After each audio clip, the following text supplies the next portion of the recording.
ठिकाणी जो पहलगाम आहे ते हल्ला झाला, यानंतर मोदीजींनी जे पाणी आहे ते अडवण्याचा निर्णय घेतला.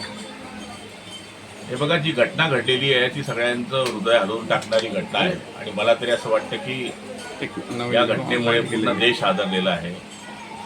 पूर्ण देशातल्या लोकांच्या भावना तीव्र आहे आणि या ठिकाणी या घटनेनंतर आपल्या देशाचे पंतप्रधान मोदीजींनी आपला दौरा अर्धवट सोडून भारतामध्ये आल्यानंतर जो पवित्रा उतरला आहे तो निश्चितपणाने जी लोकांना अपेक्षित होतं त्या पद्धतीचाच आहे.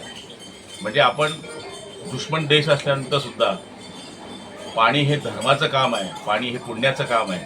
याच्याकरता आपण कधी पाकिस्तानला त्या गोष्टीचा त्रास दिला नाही. पण जर तुम्ही आमच्याच महिलांवर अशा पद्धतीच्या टिकल्या काढा, अशा पद्धतीचे अत्याचार करत असाल, त्यांच्या समोर त्यांच्या पतीला, त्यांच्या भावाला किंवा त्यांच्या वडिलांना गोळ्या मारून मारत असाल, तर मग त्यांच्याकरता दया दाखवण्यात काही अर्थ नाही आहे. आणि मोदीजींनी घेतलेला हा जो पाऊल आहे याच्यामध्ये देशामध्ये त्याच्या पद्धतीचं त्या निर्णयाचं स्वागत होत आहे. कल्पनाही केली नसेल अशा प्रकारची सजा दिली जाईल पाकिस्तानला, असं मोदी म्हणत आहेत. त्यांची जमीनसुद्धा उद्ध्वस्त केली जाईल. काय संकेत आहे ते सगळे? हे बघा, अशा पद्धतीचं क्रूर कृत्य कोणीच करू शकत नाही. जिथे एकही पोलीस नाही, कोणी सुरक्षेकरता नाही, पर्यटक आपल्या पर्यटनाकरता तिथे गेलेले आहे आणि तिथे तुम्ही 4 लोक येऊन बंदुका घेऊन मारतात, निहत्या लोकांवर वार करतात. ही कुठली मर्दानकी आहे? जर त्यांच्यामध्ये हिंमत होती तर आमच्या सैन्याच्या समोर या 4 लोकांनी यायला पाहिजे होतं. त्यांचे तुकडे वापस गेले नसते.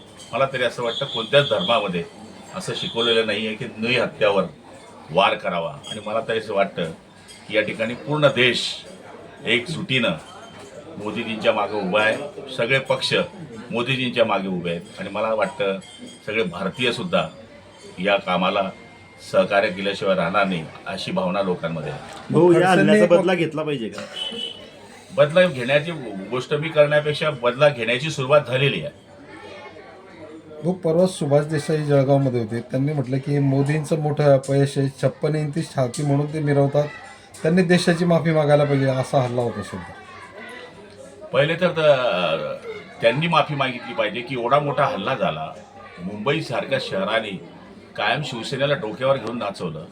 शिवसेना प्रमुखांचे विचार घेऊन जो पक्ष मोठा झाला, तिथं डेड बॉडी आल्यानंतर त्यांचा एक कार्यकर्ता उपस्थित राहू शकत नाही. तर पहिले त्यांनी त्यांची छाती बघावी, नंतर कोणाची छातीचा विषय करावा.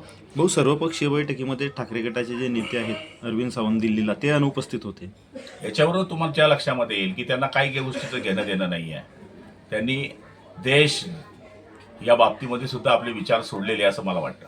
व एक विरोधकांकडून गिरीश महाजन त्या ठिकाणी श्रीनगरला गेले, त्यानंतर एकनाथ शिंदे गेल्यानंतर टीका व्हायला लागली की बा एकनाथ शिंदेने जाणं कशासाठी गरजेचं होतं, अशा पद्धतीने काल त्याचा खुलासा केलेला आहे.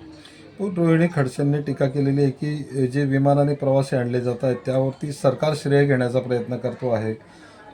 हे विमान आहे ते जनतेच्या पैशातनं आणलं जातं, श्रेय घेण्याचा प्रकार हा चुकीचा आहे. श्रेय कोणीच घेत नाही आहे. शेवटी सरकार म्हणून देवेंद्रजी असतील किंवा सरकार असेल, हे विमान पाठवतं हे त्यांचं कर्तव्य आहे आणि ते काय असं म्हणत नाही आहे की आम्ही करतोय. सरकारचं कर्तव्य म्हणून ते करतायत आणि याच्यामध्ये श्रेय घेण्याचा काही विषय येत नाही. नाथाभाऊ सुद्धा आमदार आहे, जरी सरकारमध्ये नसले तरी ते सुद्धा लोकप्रतिनिधी आहे. जनतेच्या पैशातून हे आणता हे सांगायची काही गरज नाही आहे.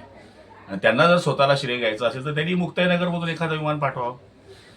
दुसरा एक भाऊ, विषय एक प्रश्न असा आहे की जळगाव जिल्ह्यामध्ये बघायला गेला तर 700 पाकिस्तानहून लोक इथं रहिवासी दाखले दाखल केलेले आहे, त्याची संख्या आणखी वाढण्याची शक्यता आहे. आणि त्याचा तो आकडा माझ्याकडे नाही. शेवटी आता तो प्रशासनाकडे आकडा असेल. मग त्याच्यामध्ये मला वाटतं बरेच सिंधी बांधव आहे, असं आजच्या मी वृत्तपत्रावरून जे पाहिलं तर त्याचा तपास यंत्रणा करेल. बहुतेक ते नागरिकत्व घेतले नाही भाऊ पाकिस्तान आपलं मला भारताचं. त्याच्यातलं माहिती. हे नागरिकत्व घेतलंय ऍक्च्युली, पण त्याच्यानंतर जे नागरिकत्वाच्या अटी शर्ती असतात किंवा जमीन खरेदी करता येत नाही, त्यांना व्यवसाय धंदा करता येत नाही, या सर्व नियमांच्या अटींचं त्यांच्याकडून उल्लंघन केलं जात आहे, असा आरोप गजानन मालपुरेंनी केला आहे. प्रशासनाचं आणि पोलीस प्रशासनाचं दुर्लक्ष याच्याकडे. मला त्याच्यातली पूर्णपणे माहिती नाही, त्याच्यामुळे त्याच्यावर प्रतिक्रिया देणं मला तरी वाटतं उचित होणार नाही. राज्यामध्ये पाण्याचं भीषण दुर्भिक्ष दिवसेंदिवस वाढताना बघायला मिळते. जलसाठे खाली जात आहेत. नियोजन काय आहे सरकारचं? मी वारंवार दर आठवड्याला तुम्हाला ही माहिती देतोय. सोमवारी पूर्ण माहिती माझ्याकडे यावर्षी या आठवड्यामध्ये काय परिस्थिती आहे त्याची पूर्ण माहिती देईल. पण मागच्या आठवड्याची जर माहिती सांगितली तर या काळामध्ये मागच्या आठवड्यापर्यंत 2280 टँकर मागच्या वेळेस सुरू होते, ते आता यावर्षी 580 टँकर सुरू आहे.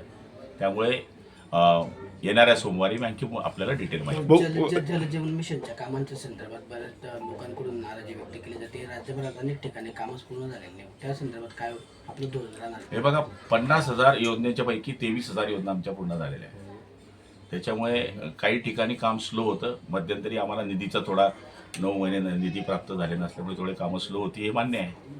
काही ठिकाणी DPR तयार करण्यामध्ये त्रुट्या होत्या, तेही आम्हाला मान्य आहे. पण आम्ही आमच्या परीनं पूर्ण प्रयत्न करतोय की या वर्षी जरी आम्हाला पाण्याचा थोडी टंचाई वातावरणामुळे म्हणा किंवा कामांच्या थोड्याशा स्लोपणामुळे म्हणा, पण पुढच्या वर्षी मी आपल्याला खात्री देतो की 90%च्या वरती योजना आमच्या पूर्ण झालेल्या असतील. अगदी शेवटचा प्रश्न की जळगाव जिल्ह्यामध्ये पोलीस दलामध्ये बघायला गेलं LCB मध्ये एक अधिकारी होते ज्यांनी ड्रग्स विकण्यामध्ये एका व्यक्तीची साथ दिली आणि तो आरोपी अद्यापही पकडला गेला नाही.